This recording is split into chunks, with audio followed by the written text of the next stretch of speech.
Hi Shweta. Hello, good evening. Hi. Where are you joining us from today? So I am joining from a city called Akola. It's in Maharashtra near Nagpur. Okay, nice, nice. Can you tell us a little bit about your experience with design and what interests you today in this webinar? Sure. So actually, I'm a back-end developer, and I have worked. I'm a woman on a career break, and I was exploring the possibilities of what comprises of design and front-end, being a front-end engineer. So is it just uh, talking, learning about the languages, the HTML, CSS, JavaScript, and such, or whether it has got more to it. Excellent. Thanks for sharing that. Since you are one of our early participants, we have Subbu also here already. You can engage in some Q&A with him if you'd like while we are waiting for others to join. So if you have a Uh, question, um, go ahead. okay, sure. Honestly, I'll be very honest with you. So the reason why I had this interest, it's because of the CRED team, and Uh, they have had a lot of they have like marveled in this design area a lot. I mean, sure, right. I've never used their app because I don't use those apps, but I have read a lot many articles about the design part of the CRED. So what makes them stand uniquely, and what is the person supposed to do if they one were to bring the one's expertise at that level? I know it would take a couple of years to be at that level, but what is it that separates them from the rest of the people currently in India? So they focus on looks, the how the offering appears. So they make a very premium offering to select customers. They give, they help you pay your bills and all that. But if you look at the front end, right, it's very premium. So that is the differentiator. And in terms of offering itself, or what they offer, that may be similar to what people already have in the market or different, but it is the experience which makes it a lot of difference. So that's what makes them stand out. And they call their design team as design mafia if you're on social media and all that, if you follow them. And they Yes, are I'm aware of it. Yes. yeah, so that it takes hard work, there's no shortcut to it. But if you have that eye for creating great stories and good experiences, then you can pick it up. It's just a matter of time. But yeah, it's a mix of talent and hard work, and that's where they stand out. Okay. Thank you. Thank you so much for Yeah, answering my question. Yes. no problem. Have you started doing any design since you're on a break? I am exploring a couple of courses on Udemy, so I don't know if they Okay, are satisfactory. So okay, I'm just exploring the front end, and I'm hoping to join as a full stack developer. That is why I have this interest in design part as well. So upscaling myself a bit. right.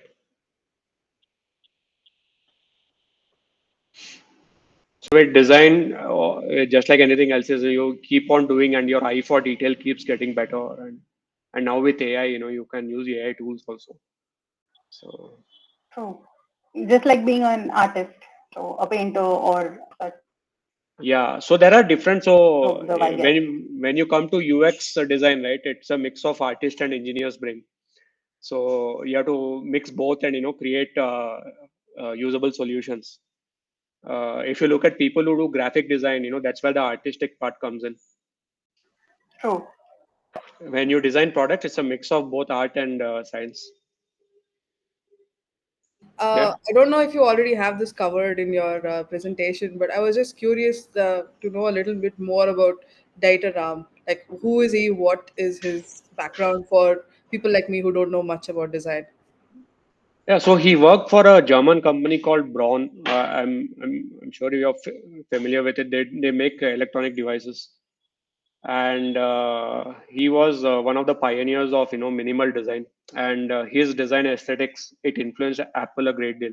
So if you look at radios that Braun made, and they have a radio with a dialer, which you can that design you can find in the iPod. So he's known for creating very minimal and usable designs, and the principles that we are going to discuss today, they are very like what do you say, a big picture. If you're a visionary in design, you can take 10 step backwards and see what you're doing before you actually get to work with your pixels and all that. Okay, So yeah, that's when he's German, right? yeah, But yeah, uh, minimalism is more like a Swedish aesthetic, isn't it? yeah. I think it's a European thing, if you will. Okay. So maybe he had Swedish influences. I don't know, but yeah, Okay. yeah. Interesting.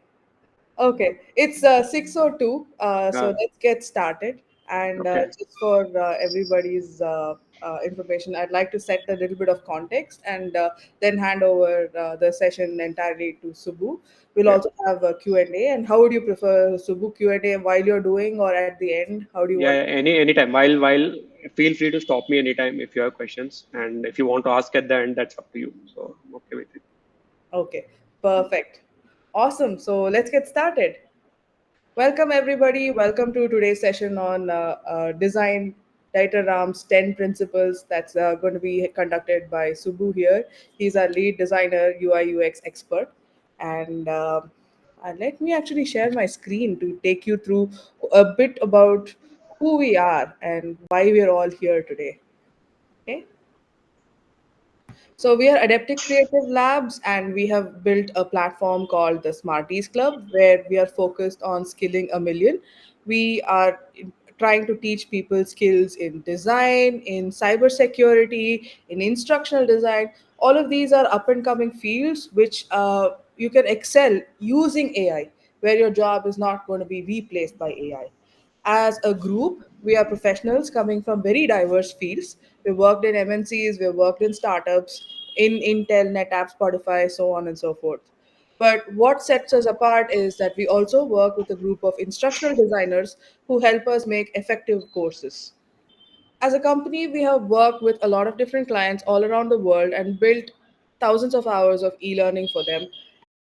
And now the audience could be like NGO based, it could be a corporate based, for diverse groups of people. We have built e-learning programs. And we do this in different formats. We have cohort based courses where we do deep dives over multiple weeks. We have our Smart Start program, which is reinforcement learning, where every so often, maybe daily, maybe weekly, we give a short burst of content so that people just learn just enough to apply at their work and run with it. Then there are master classes and workshops like we are doing today. And we also have a digital library, which we call the Smarties Library. This is like your Netflix for skilling. You spend 20 minutes on some videos and you learn some new skill that you can apply at work right away. So, all of these are available on our platform. Do take some time to check it out when you get a chance. I'd like to now introduce our guest, Subbu, today. Subbu is a UI UX designer. Currently, he's working with us at Clearly Blue Digital, and most of the good designs you see on our website is from Subbu and his team.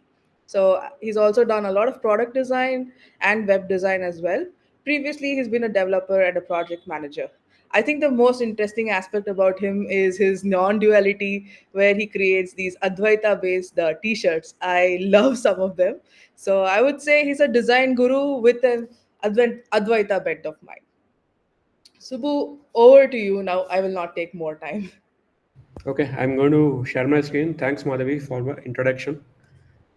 Okay, so let's start a little bit of history. Dieter Rams is well known for his minimal and very aesthetic design. He used to work with Braun, electronic and electrical company in Germany, and he was there as a designer in the 60s and 70s. But his designer set a trend and influenced a lot of what Apple does today. So what we are going to do is, while we talk about the 10 principles that he outlined, we also going to take what Apple has done, for each of this 10 principles, so that it makes it easy for us to understand, right?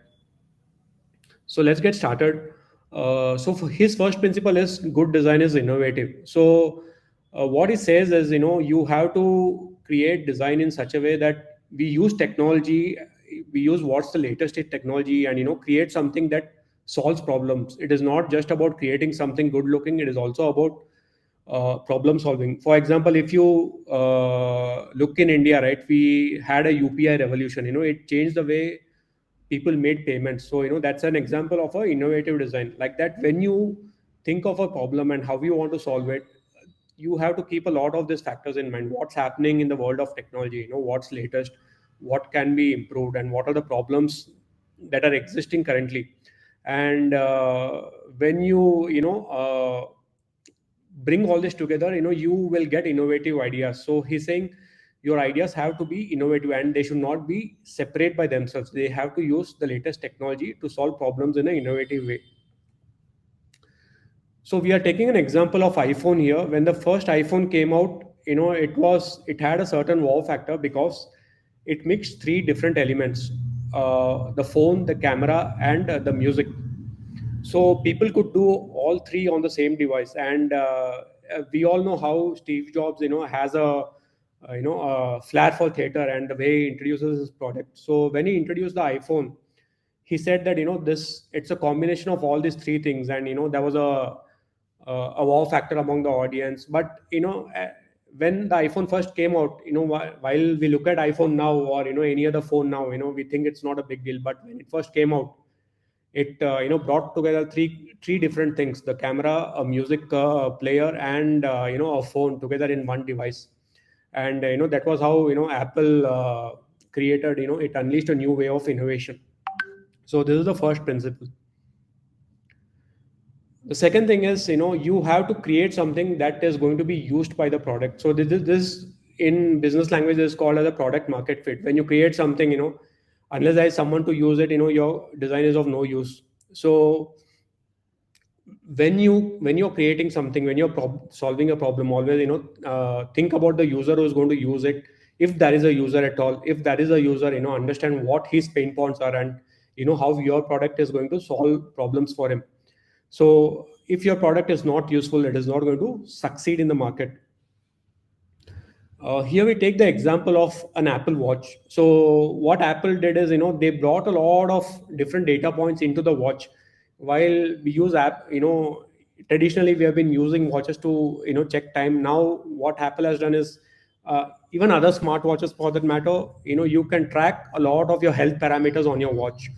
So this is a boon for a lot of people who cannot afford to go to a clinic day in and day out, and they just want their regular health parameters monitored. So when you create your product, it has to bring that sense of usefulness into it. It has to solve a pain point for someone. That's what Apple did with the watch. And while it brought out the watch, it did not compromise on aesthetics or looks. If you look at Apple Watch, doesn't have very premium, right? So while it is useful, it also doesn't compromise on aesthetics. We'll talk about aesthetics next. That is one of the principles that Rams has outlined. Any questions so far? Right. So this is the next principle that Ram stresses on. It has to be aesthetic. If it's not aesthetic, people are not even going to look at your product. Right. It's as simple as that. So this is something that you practice, and it comes with time. You understand colors better, you understand size, shape and proportion better. So there are a lot of things that goes into making a product aesthetic. While it looks simple, it's very it's a challenge to make something that looks simple at the same time is aesthetic. It comes with practice, but Apple has mastered this art, right? So one of the examples that you can give for aesthetics is Apple's MacBooks. So if you look at them, and right, they have a very high premium look, and at the same time, they don't have a lot of colors going on, especially on their outer body. But at the same time, they have managed to strike a balance between this aesthetic and a sense of premiumness, right? And once Apple came out with these MacBook, there are a lot of other brands which started copying this look and feel, right? So when you design a product, make sure your design language also covers the aesthetic of the products, because if it doesn't create an attractive or a good first impression on the user or on the prospective buyer, he is not going to take the next step and use your product. So aesthetics are very important because that is your first point of contact with your customer. The next principle which Rams talks about is, your product should be understandable. So when we create products, when we create gadgets, you should a user should not have to look at a manual to go through it and understand, unless it's a rocket science, unless it's a space cut where certain amount of training is required. But a day-to-day product which you make, whether it's digital or industrial, it has to be understood easily. So the example here that we have from Apple is an iPad. You can do a lot of things with the iPad. You can create a lot of stuff. You can explore mathematics. But at the same time, Apple has made it so easy for people to use it. It's a lesson in how to make the products understandable. So again, this everything in design goes through a lot of iterations. So when you make a product, you always have a user group by side. Keep iterating with them. Make sure what works. And Apple is a master in this.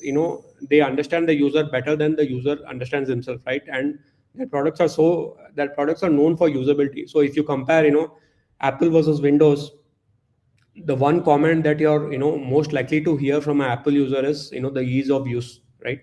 With Windows it's a bit clunky, and it's not aesthetic. But Apple focuses a lot of design. It's not that they don't focus on engineering, but they give design a lot more importance than their competition does.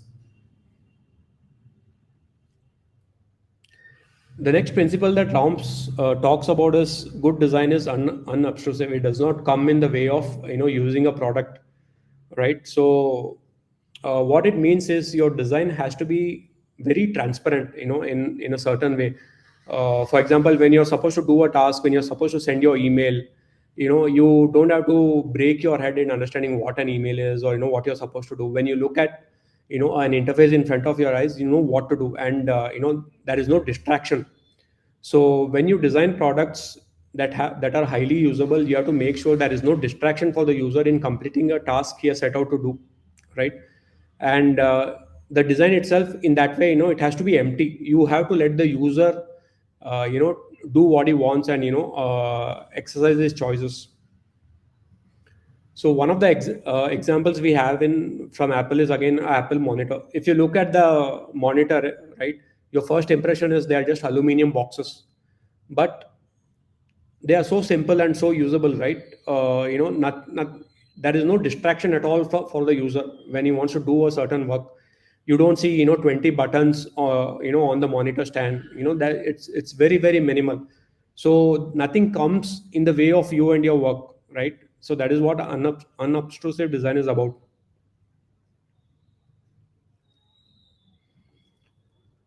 The next principle is good design is honest. So when you do a product, or whether it's digital or otherwise, when you advertise it, you make certain promises to the user. So what Ram says is, don't make a promise that is not there in the product. I think this is very really straightforward to understand, but we know a lot of companies, they over market their products, and when the customer buys them, they are disappointed to use it. They give guarantees which they cannot fulfill. So what Ram says is, make sure your design is honest in that sense. I'm just giving a simple example here, from AirPods. So one of the things that Apple introduced is audio sharing, right? And when you play a song on your iPhone, more than one pair of earphones, especially AirPods, can use this. So it's a promise that Apple is made and Apple is keeping. Now, let's say you bought this in the hope of wanting to enjoy this in some way, and when you buy this, there are a lot of glitches, and it doesn't function in the same way Apple is promising. Then the design is dishonest, and it will fail over a period of time, right? The next example that we were talking in the beginning of the session is good design is long lasting. It means that your designs have to be timeless in a certain sense. While there will be design trends that come and going, the higher principle that you apply to your design, it has to stand the test of time. Like even after 50 years, if someone looks at your design, he will know what the design is going to do. He should not feel lost, right? So you have to use design paradigms which are timeless. So if you see an example here, on the right you have a radio with a tuner, which is image number three, and on image number two is the iPod, which Apple introduced as a music player. So they followed this paradigm which Rams had introduced and used it in your Apple's player. So this is the example of a powerful design which can transcend time. It is timeless. So when you do your designs, whether you're building a house or you're building a device or you're creating a digital app, so use principles which are easy to use, right? Keep it simple.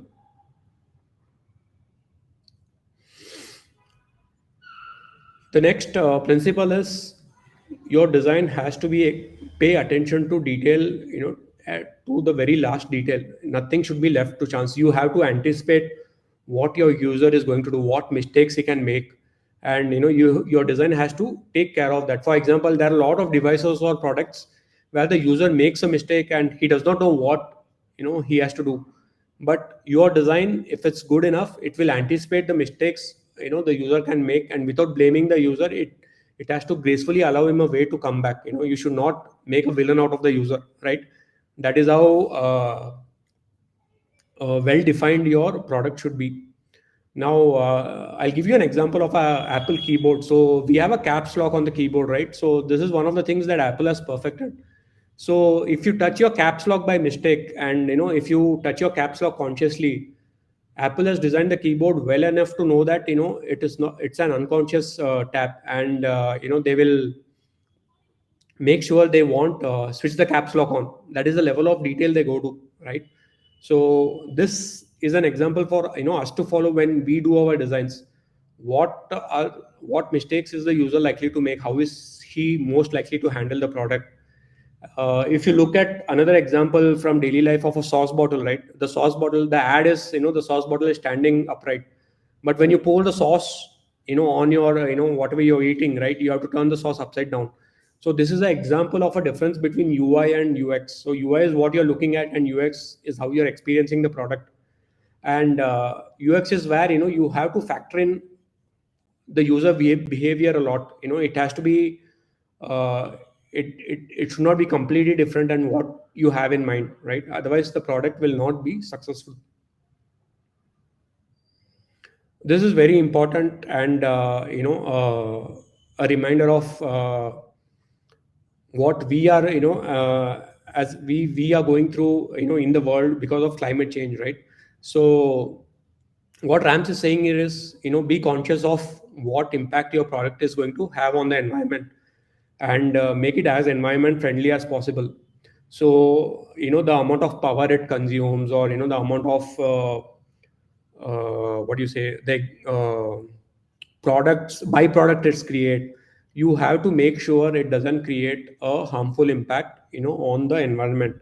So if you take example of Apple, they give a lot of importance to this. Most of the Apple products, you will, whenever you read their manual, right, they will talk a lot about what material they are using to create the product, what kind of impact it has, and how much energy it consumes. A lot of these details, Apple goes very strongly into, right?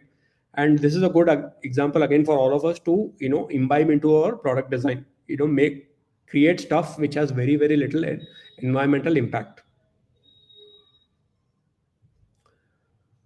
This is the next principle, which is good design is as little design as possible. So in the design world, there is a famous quotation which says, a wealth of information will create a poverty of attention. So if you give more choices to the user, he will get confused, and he will take time to make that choice. This is especially important when you're doing e-commerce products, when the user has to buy something and check out, and if you distract him during that journey, it's going to be a loss for you as a business. So uh, the less, if the design is minimal by nature, it makes it easy to use. So here we are taking an example of AirPod Max, which again has been designed by Apple. And if you look at Apple's products in general, they have very little noise factor, and they focus only on the essentials. But at the same time, they make sure a lot of thought, science, and engineering has gone to designing those products, and it's really really usable without having the user go through a lot of learning, right? Right. So these are the 10 principles we went through. Any questions?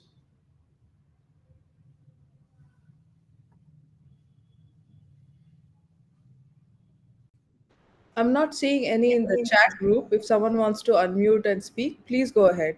Yeah. If any questions are there, please ask.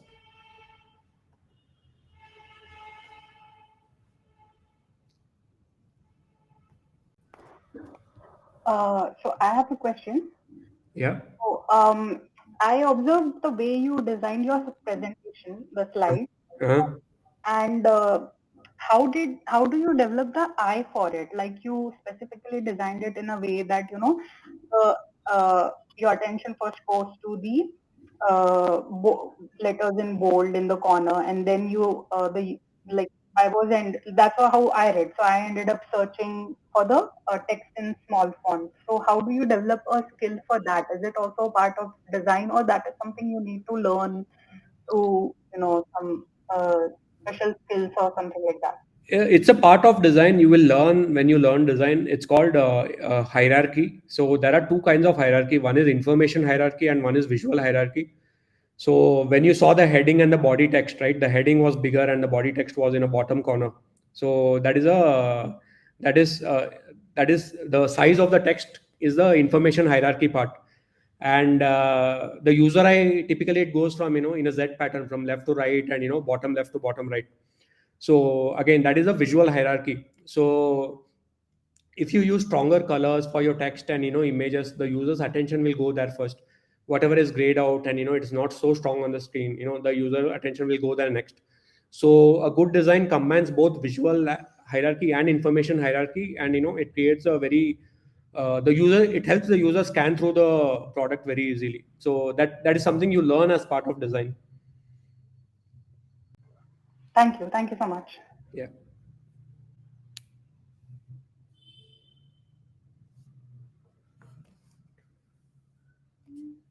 Does the same apply for software products as well? Yes, absolutely. So when you use apps, for example, for example, you're using WhatsApp. If there's a notification, you see those circles, right, which has the number of messages. You will tend to notice that first. So yeah, yeah. Across any product, these rules hold good. Any other questions? Yeah, there's one more. Are sound effects a part of design and when working on a mobile application? Yes, absolutely. I mean, again, sound is something that is, sometimes it's considered intrusive, sometimes it's considered a value add. If you're designing a gaming product, sound helps a lot. If you're giving notifications, that's when sound helps. So, yes, it's definitely a part of design, and how well you use it, makes your design that much engaging. So, yeah. Rajashri has another question. How to decide which product to design? Does it require a lot of research and understanding? So yeah, it does require research. So you look at what is there in the market. So you will decide what pain point to solve. That is the beginning part of the journey. For example, let's take an example of ticket booking. In the olden days, people used to go to the station to book their tickets, and when everything became online, people started making online portals, right? So there was a clear pain point which online applications solved. So when you want to decide which product to design, look at what pain point are there outside that you would look like to address. So that is one thing. If you want to create a business out of it, if you just want to learn product design, you can start with a list of making a list of your favorite apps, and see how you can first copy that design. Second, how you can make the design better by yourself. That is one way to start learning. So you can pick any app of your choice and start designing. So, yeah, how to think ahead. Okay. Okay. So read a lot.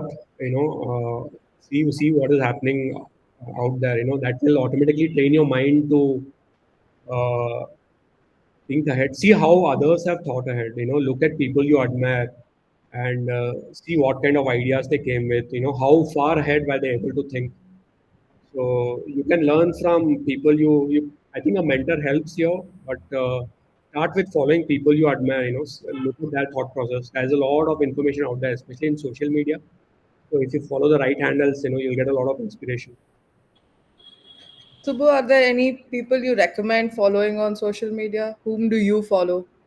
I follow a lot of designers. There's one guy called Dan Petty. Then a lot of UI designers, Costa, and share some handles on Twitter. Can we mail this after the call, Madhavi? I can make a list. I think I sent something to Padmaji. Okay, Yeah, we'll mail. absolutely. Yeah. Absolutely. Yeah, yeah, yeah.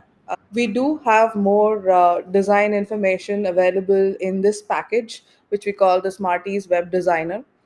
Some of you have a programming background and some of you don't. So, our website design aspect here is built on Framer, which is a low code website. So, you don't need to know coding to be able to design good websites. So, these are sessions that Subbu has conducted where he's going to teach you the ABCs of UI UX design. That was one of the topics that somebody just requested in the chat, and you can build your own website using Framer. Okay. We also have another course coming up which is called instructional design. Here you're designing e-learning courses and programs for people. Usually it'll be a lot longer than just one webinar like this. This is coming up. It's listed on our website. I invite you to join it. This is going to be a 4-week course. At the end of the course, you will be leaving with a project that you can now show to potential employers. So all your design and any, if you want to explore design, if you want to, if you like enjoy teaching, this is something that might be right up your alley. I would recommend that you take a look at this course as well. And that's all we have for you today. We are at smarties.club. You can also email us at any point at hello@smarties.club. And thank you all for joining us today. Hope to see you in our next webinar. Bye bye. Have a good evening.